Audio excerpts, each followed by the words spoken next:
This is Dr. Jones checking in. This is a video lecture for A&P 2, lecture test 3, video number 7.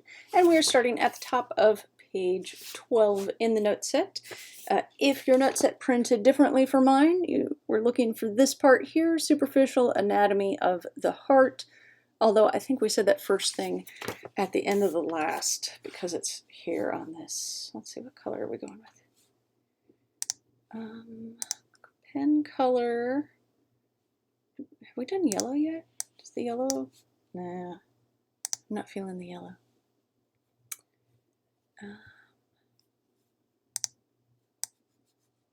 Black.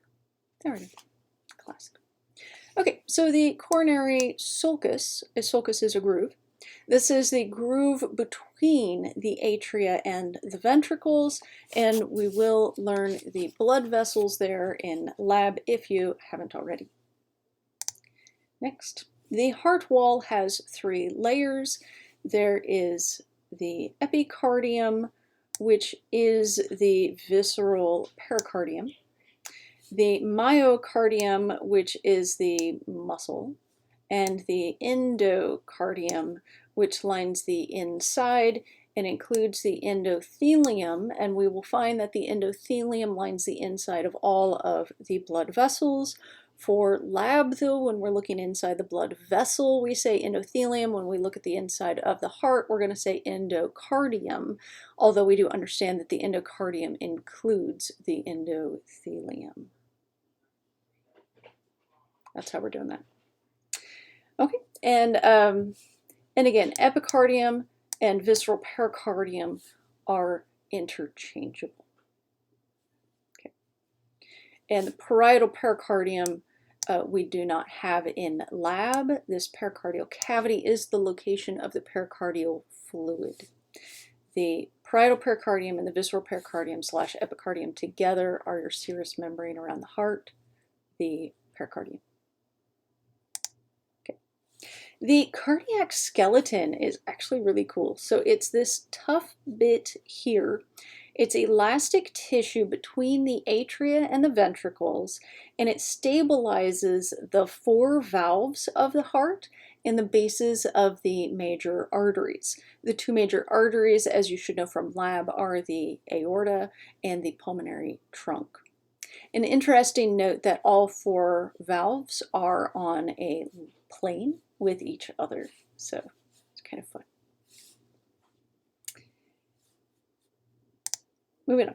The right atrium and right ventricle carry deoxygenated blood. The right side of the heart is all blue. All of these arrows are blue to show deoxygenated blood.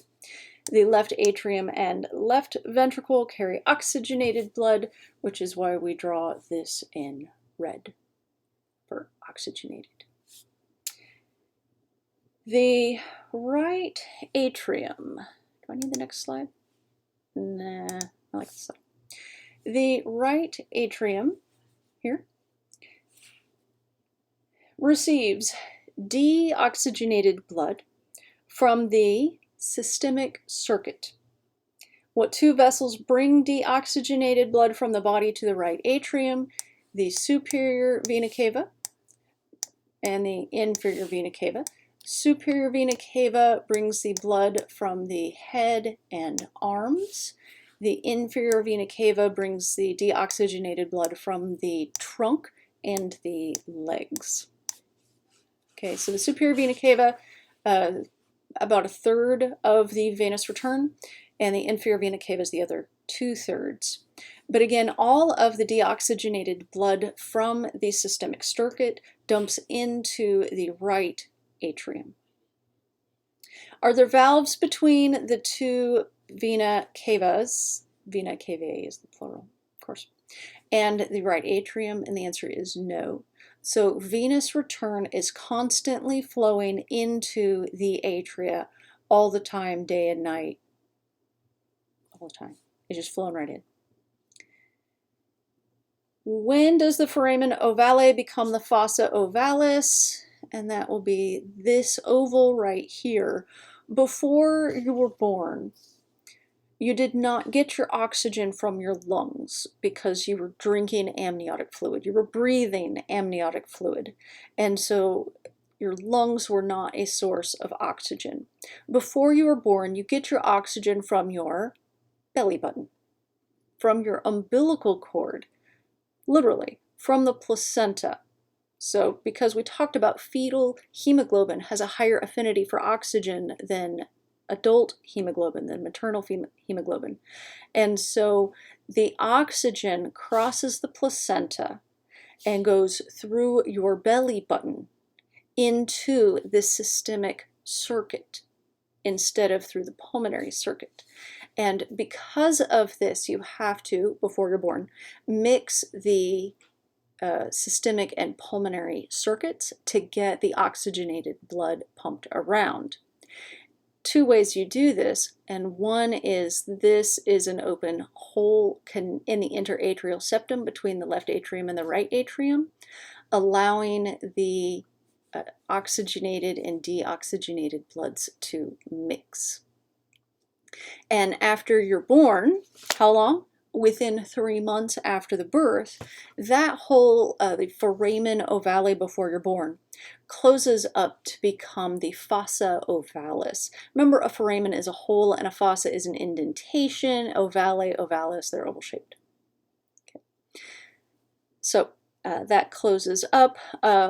Sometimes when they say babies are born with a hole in the heart, that can be a number of different things. There can be defects in the interventricular septum, the interatrial septum, lots of different things. One of the things that can happen is that this foramen ovale does not close up on schedule to become a fossa ovalis. And they usually wait a few months and see if it will close up on its own before they go in and do surgery. And the other place will be right here. Before you were born, connecting these two arteries is a ductus arteriosus. A duct is a tube, and it's between the two arteries. The pulmonary trunk and the aorta are the two main arteries in the body. And after you're born, that closes up to become the ligamentum arteriosum, and a ligament is not an open tube. It's just the tissue. So. On the lecture test and lab test, if they point to either of these, please double check the question. Are they asking for what is this structure in the fetal heart, ductus arteriosus, or what is the structure in the adult heart, ligamentum arteriosum? Fetal heart, foramen ovale; adult heart, fossa ovalis. So that's how that works. What is the valve between the right atrium and the right ventricle? And it is this right here. It is the tricuspid valve. It is also called the right atrioventricular valve. Tricuspid is shorter, and right and tri both have an R towards the beginning, if that helps you remember. Let's talk about this right ventricle now. You can see the right ventricle wall is much thinner than the left ventricle wall, which I believe we've discussed. The right ventricle pumps deoxygenated blood into the pulmonary circuit. The right ventricle pumps deoxygenated blood into the pulmonary trunk. And the valve between the right ventricle and the pulmonary trunk, this right here, is the pulmonary valve. And you can call it the pulmonary valve or the pulmonary semilunar valve. For lab, either way works. The left atrium, which we can almost see under, I wonder if I can move me out of the way. Nice. Okay, so can I get that? Oh. Left atrium receives oxygenated blood from the pulmonary circuit. So, and I think I did this on the last video, but the oxygenated blood from the right lung goes into the left atrium. The oxygenated blood from the left lung, and I drew the little cardiac notch there so you could tell it was the left lung, goes into the left atrium.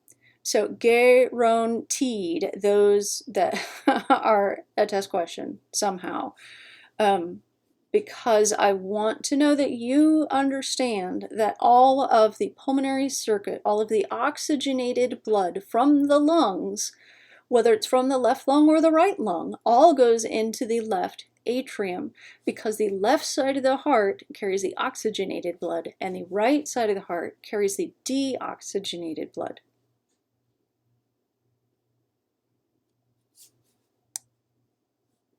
If I draw a terrible star, will that stick in your memory?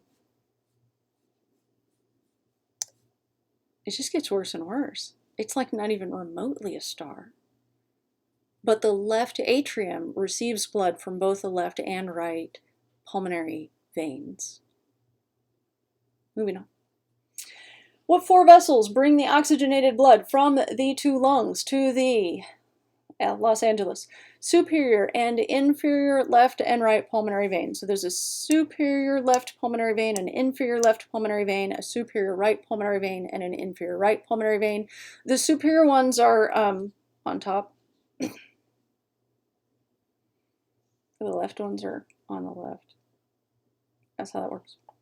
Are there valves between the veins and the left atrium? No, there are not valves between the veins and the atria, period. So this oxygenated blood is constantly flowing into Los Angeles, the left atrium. What's the valve between the left atrium and the left ventricle? Well, the long name is the left atrioventricular valve, which I kind of like because it's real descriptive. It's kind of hard to get lost on that. But the more common names are the bicuspid valve, and the cusps are flaps, and the left atrioventricular valve has 2 flaps. That's why it's the bicuspid. The right atrioventricular valve has 3 flaps. That's why it's the tricuspid. Bicuspid valve is also called the mitral valve. So left bicuspid, no R's. Mitral has an R, but towards the end, so not like tri and right.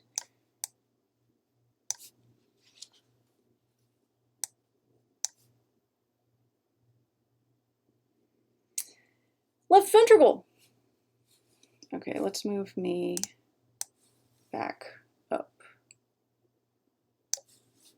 Okay, good. The left ventricle, good, pumps oxygenated blood to the systemic circuit, and what is the major artery here? And that's the aorta. And what's the valve between the left ventricle and the aorta? You can see a little corner of it there, and that is the aortic semilunar valve, the aortic valve, or aortic semilunar valve, either way. Did I put the timer on? I didn't. I had it all set up, ready to go at 15 minutes. 15 minutes. But we've been talking for a little bit, so we're going to go to 10 minutes and start from there. Next page. Next page. 13. The structural differences between the left and right ventricles. Again, the left ventricle wall is way thicker, and it pumps blood to the whole body, as we've discussed. The right ventricle wall is thinner. It actually ends up being a pouch. I have a picture for this. There we go. It ends up right ventricle ends up being a pouch off to one side of the left ventricle. And so actually the left ventricle contracting does almost half the pumping work of the right ventricle, because when it contracts, it just takes up so much more space in the right ventricle. So just a pouch off to the side. Oh, we were top of the body. Okay, and a pouch off the side of the left ventricle, and it only pumps blood to the lungs, so very short trip, 6 inches maybe.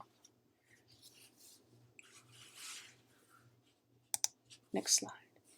The valves. The AV valves, atrioventricular valves, and that's the tricuspid and the bicuspid. And here you can see the 2 flaps and the 3 flaps.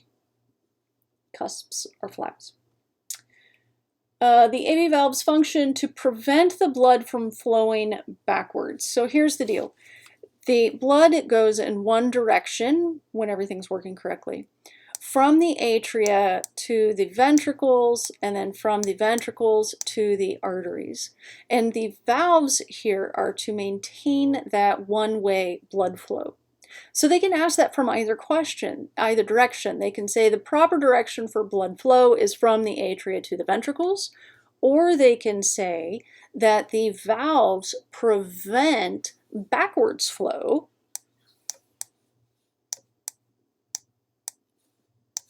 from the ventricles to the atria. And the same with blood flow from the ventricles to the arteries is correct, and the semilunar valves prevent backwards flow from the arteries to the ventricles. So those questions can be asked from either direction. Please read the questions carefully. The chordae tendineae and the papillary muscles are quite cool. There's such a great picture of them too. The papillary muscles contract, and that puts tension on these chordae tendineae, which holds the flaps down and keeps them from being opened backwards, like umbrella opened backwards, like in Mary Poppins. So that's what the papillary muscles and the chordae tendineae prevent.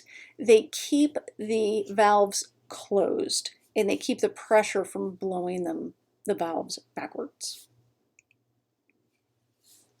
The semilunar valves function to prevent blood from flowing backwards from the arteries to the ventricles, as you see here. Valvular heart disease is when the heart can't pump enough blood because of valve problems. So if the valves don't shut all the way, then some of the blood will move backwards with each beat of the heart and will then need to be repumped. And so the worse, and this is a heart murmur because it makes a noise.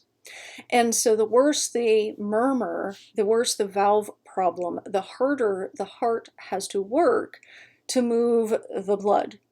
And the tissues become less oxygenated. So valvular heart disease.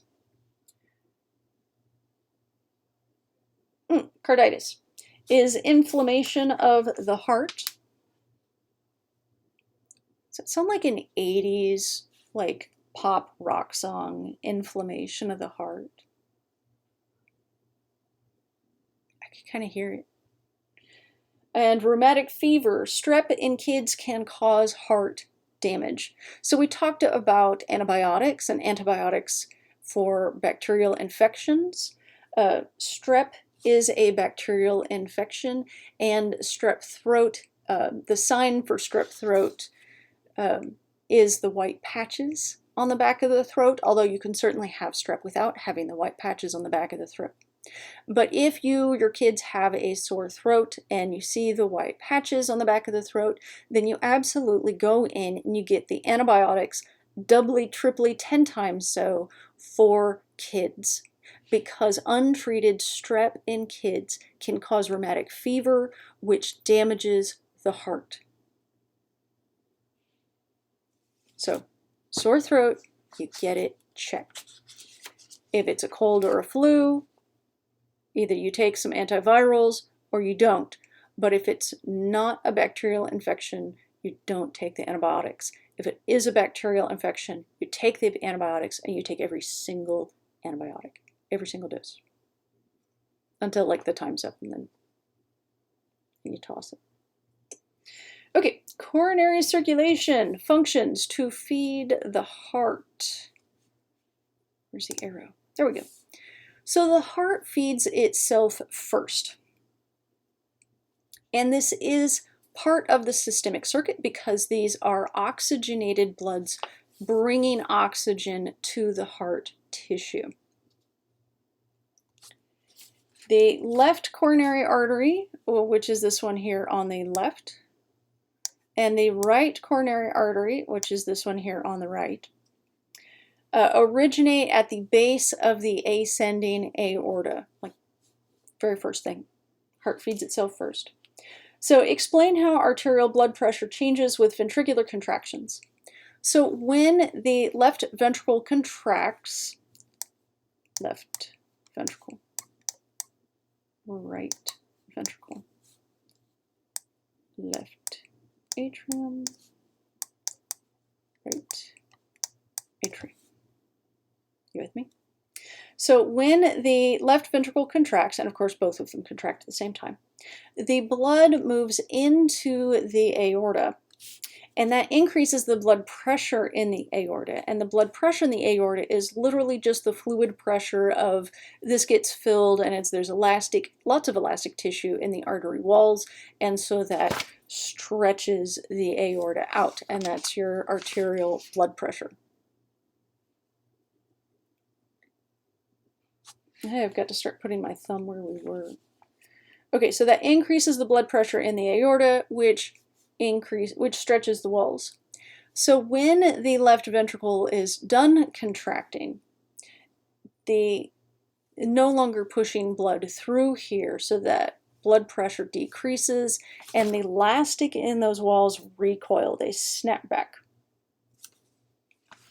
And it's actually the elastic recoil of the aorta that keeps the heart supplied with blood, because when those vessels snap back, that pushes the blood backwards, down, and into the left and right coronary arteries. So it's actually the elastic recoil of that thick elastic bit in the wall of the aorta that snaps back and forces the blood backwards. And backwards flow is what feeds the heart. After we spent all those valves preventing backwards flow, now we're using the backwards flow, and that's how you stay alive. Arterial anastomoses. Well, SIS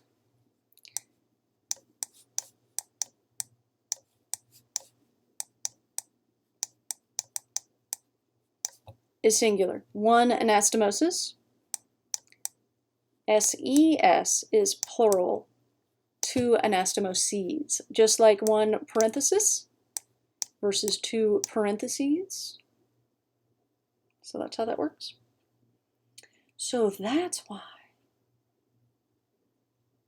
I may have already told you that. I don't remember. But now you know. And an anastomosis, to answer the actual question, is an interconnection between arteries. And we find that in the circle of Willis, the palmar and dorsal arches, and also in the coronary circulation, where lots of areas have a double blood supply, so that if either gets cut off, they still have blood supply. And the coronary sinus on the back is this giant chunk in the back. The coronary sinus drains the deoxygenated blood from the heart into the right atrium, because we're on the back of the heart now. That says 10 minutes. I'm finished this page. Stop. So you can see here on the back of the left atrium, the superior and inferior left and right pulmonary veins bringing oxygenated blood from the lungs.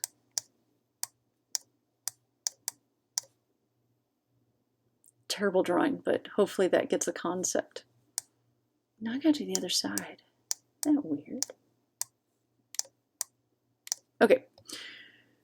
And we're learning a number of these in lab, but certainly not all of them.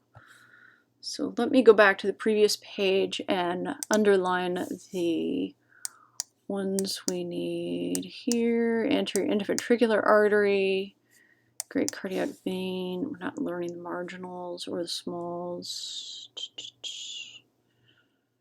Right coronary artery.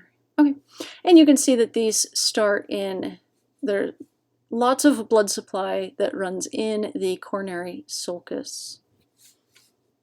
Okay. All right. Wait,